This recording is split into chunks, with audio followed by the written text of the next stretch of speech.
What's up, guys? Welcome back to Newswave. So we know Nintendo has been waging war on emulation for a long time now, but especially around the Switch recently over the last year or so. And now it looks like something else has happened, showing Nintendo kind of flexing their muscle on the Switch emulation scene, and we'll go over that here today.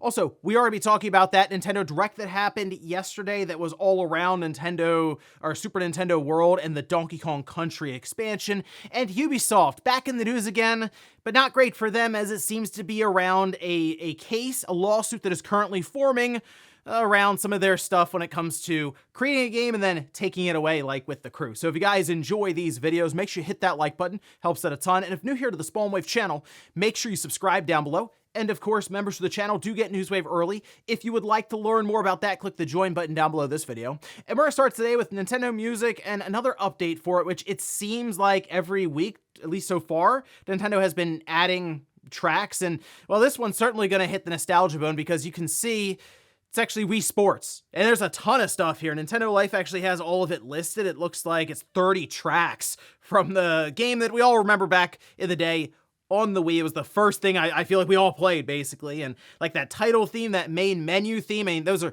going to hit pretty hard. But I mean, you have everything: tennis, baseball, bowling, golf, boxing, victory, defeat, even tie game.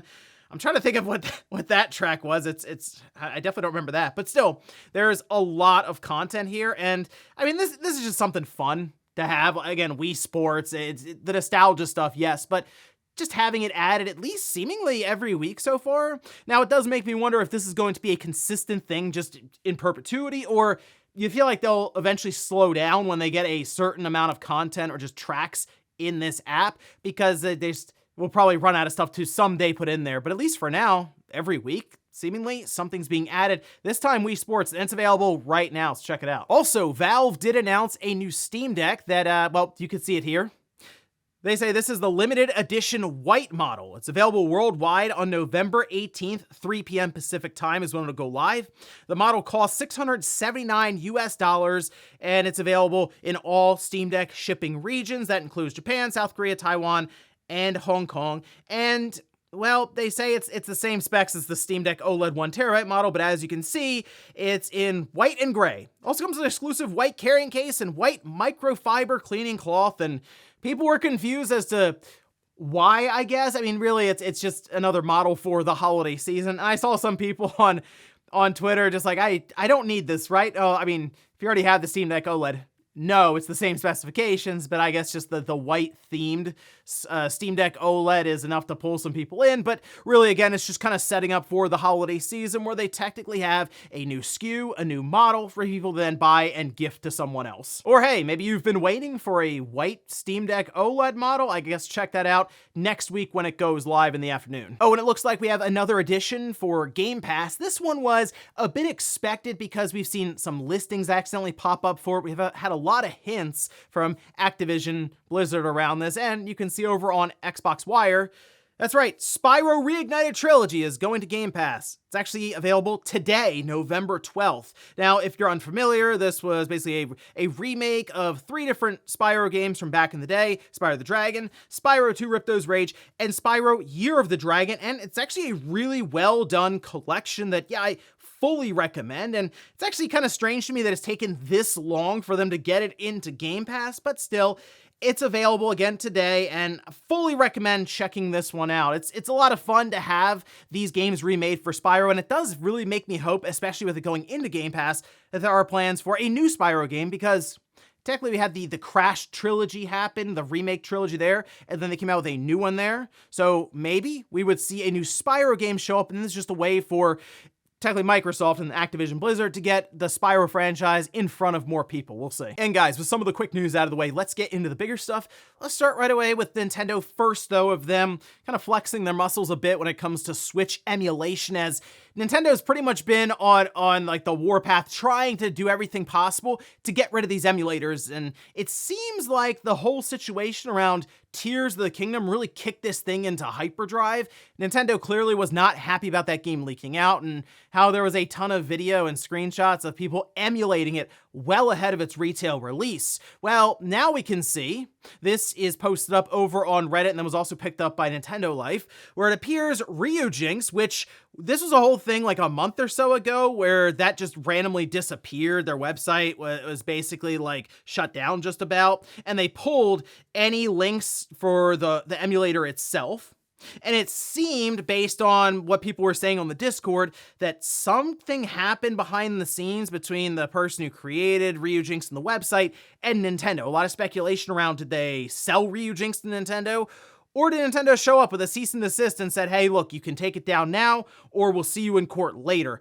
I tend to think it was more around Nintendo basically pushing them out, not handing over money necessarily, but we don't have confirmation one way or the other. However, what we do have confirmation of is Nintendo took control of the Ryujinx website, at least the URL, ryujinx.org, as was noted here again on the subreddit with Nintendo. Now the registrant contact Nintendo of America. And in fact, it appears it was updated as of November 7th. So just last week, where it was transferred over. And yeah, this is, again, it makes sense. Nintendo, when they typically go after someone, say in the court stuff, we've seen it where they like Yuzu, they take the URLs, they take everything they can. The thing that's different about Ryujinx, and there might be a little confusion here, some people were wondering, does that mean Nintendo now owns Ryujinx? Well, technically they own the URL. The thing with Ryujinx, though, the emulator, is it was just like open source and community driven, which is why there was still an update, I think as recent as a week or so ago, for Ryujinx, the emulator, because the community's still technically working on it, even though the person who was originally responsible for the emulation's like creation and release isn't involved anymore, I guess, just again, based on what people have been discussing behind the scenes in the Discord. So now it just seems like Nintendo has the URL. They've basically cut off any ties for that emulator with download links on that website. And that, I think, was Nintendo's biggest goal here, was to cut down as much on the distribution of Switch emulators. Like we saw what happened with Yuzu, and while there have been forks of it, it's still not as centralized as when there was Yuzu and Ryujinx, and it was very easy to just go to the websites and download either ones, and there was a whole community that was, again, very central, and made it pretty easy to set the emulators up with different keys. And based on what was said, for certain situations and Yuzu and stuff where they were playing games before the actual retail release, so that kind of lined up for Nintendo to take them down fairly easily behind the scenes, at least to the point where they settled quickly. And I think in Ryujinx's case, they kind of saw the writing on the wall and they said, you know what, we'll just get out of the way. But at least for now, we definitely have confirmation that yes, Nintendo now owns Ryujinx.org. Just continuing on with Nintendo and their path of destruction when it comes to Switch emulation. Next up, let's continue on with Nintendo here when it comes to Super Nintendo World and the Donkey Kong Country expansion. Now, the direct itself was a little over 10 minutes long, and indeed, it was Miyamoto walking around the new park, or the new expansion for the park, and just showing it off. So we can see some of that here, and as I was going through, I wrote down some key points. For example, it does look like this in particular is connected to just like the Mario theme, the Mushroom Kingdom Super Nintendo World. There's basically a tunnel you go through that then transforms everything, or transports you to a Donkey Kong Country themed park. Once you walk in, you seem to go right to these playable congas, and they're basically sitting there playing on the congas, and all of a sudden Rambi popped out of I guess the tree there. So I guess something fun you can do, although I've kind of seen how the general public will treat these things. And while this is in Japan, and people are telling me that with like the museum in Japan, it's not normal for people to show up and start unplugging stuff. Well, here in the US, we will certainly test the durability of things like those congas here. But you do go around and you collect letters, as you would expect from the different Donkey Kong Country games, the Kong letters. And that's just another fun thing for them to do, for it to be interactive. You had those wristbands on, you just kind of tour around the park looking for them. They showed off some food that was specific to the park. And I mean, it's definitely unique. The hot dog in particular, I looked at and said, whoa, that's a strange item on the menu. But they do have exclusive merch, which for big collectors when it comes to Nintendo merchandise, probably frustrating because you want to try to get as much of it as possible, but it's very specific to this branch of the Super Nintendo World theme park. And they even have Donkey Kong himself just hanging out for photos there. So again, it's kind of a fun experience. And while they did show off the big attraction, which is the minecart ride, it's a roller coaster, and Miyamoto did mention, even if you're not into roller coasters, it's still fun to do, so I don't necessarily think this is going to be one that's going to test your stomach necessarily, going around big loops and like tons of speed and twists and that kind of thing.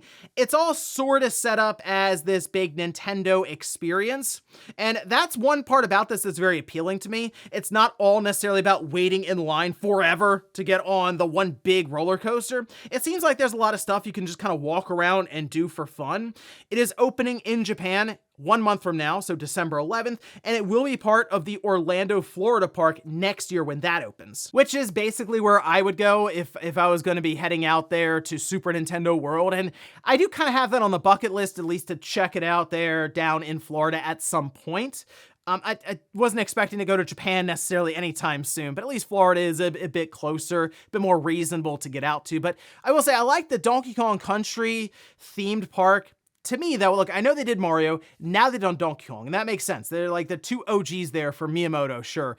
But I think the one that's gonna really move the needle for many people is The Legend of Zelda, and that has to be the next one, right? I mean, they're doing a movie soon, so they are going to be introducing it more and more to the mainstream. We've seen the games really explode in popularity with Breath of the Wild and Tears of the Kingdom, and I mean, I see the imagination and the work and the creativity, everything going into the Super Nintendo world with the Mushroom Kingdom. I see what they're doing with Donkey Kong Country. Can you imagine what they could do with The Legend of Zelda? I mean, it'd be impressive stuff, like walking around, seeing the Master Sword there with a photo op, trying to pull that out of the stone, like so many cool things they can do, and I really hope that is the plan going forward, is to eventually get to that point, because then, yeah, I think a lot of people are gonna go, you know what, now I have to go check out Super Nintendo World with The Legend of Zelda, Donkey Kong Country, and then who knows what else, because this seems like a really important thing for Nintendo as they have to pour more and more time, resources, money, the whole thing into it. So really cool stuff though for Donkey Kong fans. Look out for that next month in Japan and then actually next year in the US. Next up, let's talk about Ubisoft and them facing a new lawsuit, which Ubisoft has been going through it quite a bit when it comes to just games in general, but now, yes, we are going into the courtroom for them, and in this case, it's actually starting as a lawsuit that is being pushed to turn into a big class action lawsuit, and go figure, it's around things like The Crew. We can actually see this posted up. This is over on Polygon, who noticed this with the entire actually lawsuit here that was put up on Scribd, which I'll leave that all linked down below. Two Californian gamers are suing Ubisoft in a proposed class action lawsuit over the developer and publisher's recent shutdown of racing game The Crew. The lawsuit says players were duped in two ways. First, by allegedly misleading players into thinking they were buying a game when they were merely licensing it, even if a player bought a physical disc. Second, that Ubisoft falsely represented that the Crew's files were on its physical discs to access freely, and that the discs weren't simply a key for the game. Ubisoft is violating California consumer protection laws, the lawsuit alleges. The plaintiffs are looking for the court to approve the lawsuit as a class action, meaning the Crew players may get involved. They're looking for monetary relief and damages for those impacted by the server shutdown, which, hey, means if it turns into a big class action lawsuit, and you participate in it down the road, you may someday get a check in the mail worth about 15 bucks. It's how it goes with these class action lawsuits. It takes forever, and most of the times the payout at the end of it isn't really worth a lot of the hassle, unless you're the lawyer who's doing it, in which case you get paid quite a bit of money. But in this case, we know Ubisoft was feeling heat a bit because they turned around and I think like The Crew 2, for example, they said, oh, we're going to come up with an offline mode. We'll figure that out. Clearly, they realize, okay, wait a minute, we need to figure this one out because it could actually balloon into a serious situation. And I know in California, there have been some things setting up when it comes to digital ownership, and at least these different publishers, platform holders, whether it's the store like Steam, for example, have to be a bit more transparent that you're not actually buying the game when you buy a digital copy. You're just buying the key basically, or the access to that game to play it, and that's kind of it. Even in this case with The Crew, if you had it physically, you just have a disc that's a coaster because the game itself can't access the servers, and that's still something that's been ongoing and was brought up previously as mentioned, the movement Stop Killing Games. So we'll see how this one evolves over, I'm sure, the next couple of years. But one thing's for sure, I do believe the digital side needs to be figured out before we get there. And it seems like we're accelerating very, very quickly. And I think it's going to take a while for the consumer rights side to really catch up to the digital age. I feel like there's going to be about 3 to 4 years where we're just kind of in the Wild West when it comes to digital purchases and ownership. So if it takes something like this to at least spark the conversation with regulators, then all right, let's get this thing moving, because that is something we need to figure out, I think, even before the next generation starts up with the PlayStation 6 and I don't know, the Xbox Series XXX or whatever they end up calling it. And in our last bit of news, let's talk about an awesome piece of downloadable content that is heading to Stellar Blade, which was teased previously, but now we have much more of the information as well as release timing for a Nier Automata crossover with Stellar Blade. We can see this posted up. This is over on PlayStation Blog. They also put out a bit of a trailer here for like 50 seconds or so, just kind of giving us a quick look at 2B, who, yes, will be part of this DLC, which is awesome. It says, Nier Automata significantly inspired Stellar Blade. The collaboration between director Kim Hyung-tae and director Yoko Taro, marked by mutual respect and creativity, led to the successful outcome. So we do have photo mode being added, which, yeah, people were calling for that. Go figure in Stellar Blade. It's 11 new collaboration items, 4 new costumes, and 1 new accessory. They've added lip sync for 6 new languages. They have new customization options, new combat features, and they're releasing November 20th for free. So this is something you could download and you'll just have it, and it's a lot of fun. So you can clearly see the influences here for Stellar Blade from Nier Automata, but for this to actually be a thing, have this collaboration, is just a lot of fun. And it does seem like something where like, all right, let's just continue adding value to a game that we want to keep selling for the long run. And it seems like an IP that, yes, they have built from the ground up, but one, they want to continue nurturing and actually selling for sequels and all kinds of stuff. Eventually, it will make its way to PC, and I wouldn't be shocked if we just keep talking about Stellar Blade sales over time and it someday gets to like 4 or 5 million copies sold, something like that. But yeah, really fun DLC to have, and I will be checking it out actually when it goes live November 20th. I played through Stellar Blade. I thought it was a fun game, and I'll be going back to apparently see this crossover and play as 2B in Stellar Blade. So interesting stuff. And before we go to the comment of the day, we'll take a look at the poll that I posted up yesterday, where I ask, do you prefer third person or first person for shooting games? Okay, first person took the lead here, but not by much. I mean, it's 53% first person, 47% third person. I have to think about this myself. So for certain competitive shooters, I do prefer first person. I mean, if you think about it, coming up like early on in like the 90s and stuff with Doom and Quake, it was all about first person. But as we got further in, especially I would say with like the PlayStation 2 generation, we did get more and more cinematic experiences from a third person perspective that I think really paid off. And yeah, even third person shooters in general are right there with some of the even competitive first-person shooters. But just coming up with Halo and stuff, I tend to lean more towards first-person shooters, but a good third-person action-adventure shooter is hard to match. But yeah, interesting stuff there when it comes to the split. I was kind of thinking it would have actually favored third-person, but nope, first-person's still leading the way, it looks like. And we'll finish up with the comment of the day, as you're seeing here. This is from Bryce, who says, so let's say Nintendo wins the $7 million from the guy. Fat chance he actually is able to pay it off before he dies. So what more could they take from him if he continues stealing from them? He has no money to look forward to, and jail equals free food. In my mind, they are making the choice to keep doing it easy. I mean, well, I don't know if I would say, oh, jail is just free food. It's probably not a great way to look at that. But what Nintendo's done in the past, we've seen this, is where they have an insurmountable amount of money for a person to pay, and they just dock it from paychecks, and basically you just pay Nintendo for life going forward. But that amount of money that's being mentioned here in that lawsuit, or at least proposed by Nintendo, you typically set like a really high mark, and then like the judge and maybe a settlement come in lower than that, but it's still a decent amount of money. And a lot of this is just Nintendo trying to make an example when it comes to piracy, streaming it, advertising it, and yeah, poking Nintendo over and over again because they're annoyed. And they're like, all right, let's see what happens when you say this in the courtroom. That's kind of it. So them making an example and maybe getting a bit of money every couple of weeks from your paycheck. They'll take that too, apparently. And ladies and gentlemen, that's gonna do it here for Newswave. If you enjoyed this video, guys, hit that like button. If not, hit the dislike. Leave comments down below about everything we talked about here today. If you missed yesterday's Newswave, I'll leave it up here in a card. Or maybe you wanted to see these Wii channels that are actually still online. I know, it's hard to believe, but I did a video on that over the weekend and it was pretty cool. I'll leave that right below it. Thanks guys for watching, and I'll see you next time.